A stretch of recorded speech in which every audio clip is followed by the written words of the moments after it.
Radha Vallabh Shri Harivansh. Radha Vallabh Shri Harivansh. Radha Vallabh Shri Harivansh. Radha Vallabh Shri Harivansh. Vrindavaneshwari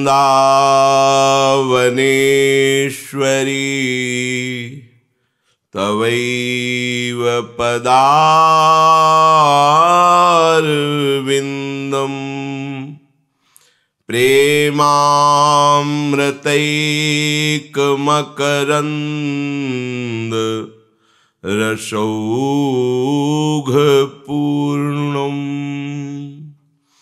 हृद्यर्पितं मधुपते स्मरतापमुग्रं निर्वापयत् Param शीतलमाश्रयामि। निर्वापयत् Param शीतलमाश्रयामि।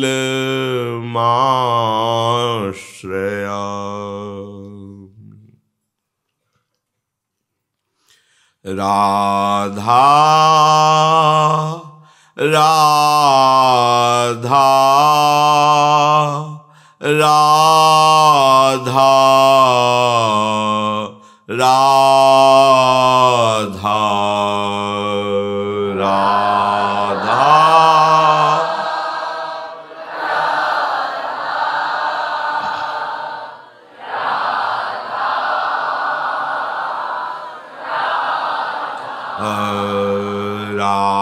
Radha Radha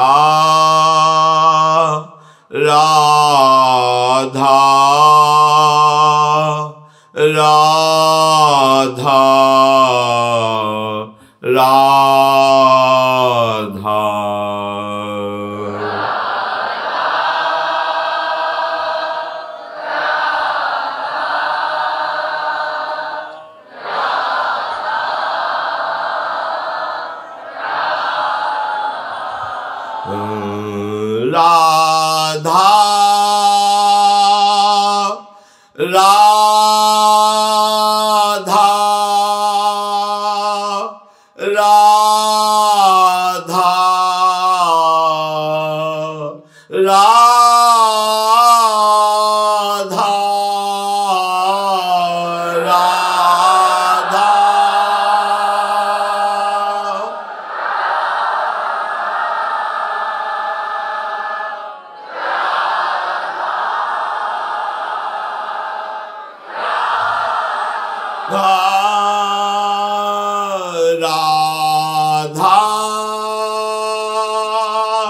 Radha Radha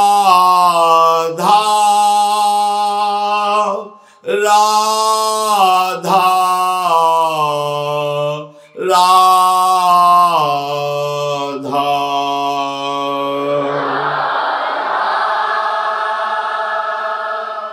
Radha